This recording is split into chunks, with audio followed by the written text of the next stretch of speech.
সুপ্রিয় নবম এবং দশম শ্রেণীর শিক্ষার্থীরা, আজকে আমি তোমাদের মাঝে তোমাদের সাধারণ গণিতের পরিমিতি অধ্যায়ের 16.1-এর যে বেসিক যে ক্লাসটা আছে সেটা একটু দেখো।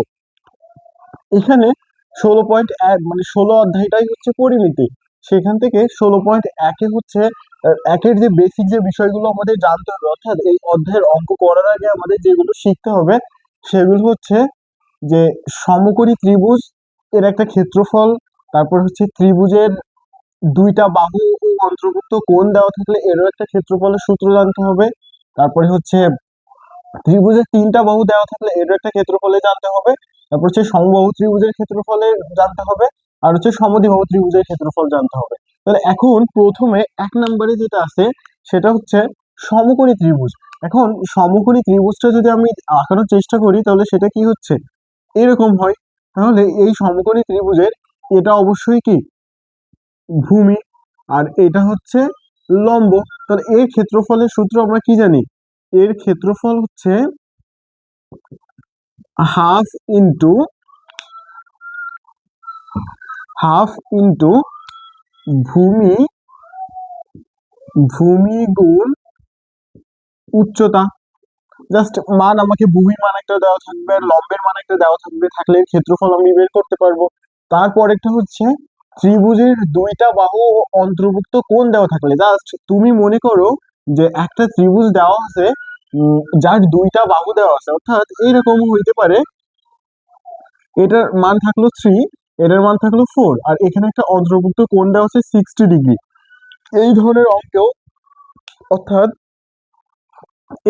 এরকম যদি থাকে দুইটা মান দেওয়া আছে এখানে আর একটা অন্তর্ভুক্ত কোণ দেওয়া আছে, তাহলে এর ক্ষেত্রফলের সূত্র হবে, এর ক্ষেত্রফল হবে half into A B sine theta. তাহলে এখন এখানে এ বি এর মান হচ্ছে হাফ গুণ এর মান যেটা দেওয়া থাকবে সর্ব মানে বড়টা মাথায় বা 4, বির মান যেটা দেওয়া থাকবে আর সাইন থেটার মান যেটা দেওয়া থাকবে সেটা, তাহলে এটা হিসাব করলে আমি এই ধরনের ত্রিভুজের ক্ষেত্রে ক্ষেত্রফল বের করতে পারতেছি। আর একটা হচ্ছে যে ত্রিভুজের তিনটা বাহু দেওয়া থাকলে, জাস্ট তাহলে এটা কেমন হবে একটু দেখো। যে ত্রিভুজের যদি তিনটা বাহু দেওয়া থাকে, অর্থাৎ এরকম যে এটা হচ্ছে 5, 6, 7, তাহলে এর ক্ষেত্রফল কিভাবে বের করতে হবে? এই ত্রিভুজের তিনটা বাহুর মান দেওয়া আছে, তাহলে এই ক্ষেত্রে আমাকে এর অধপরিসীমা বের করতে হবে। অর্থাৎ আমরা কি জানি, অধপরিসীমা এস সমান এ প্লাস বি প্লাস সি ভাগ হচ্ছে 2।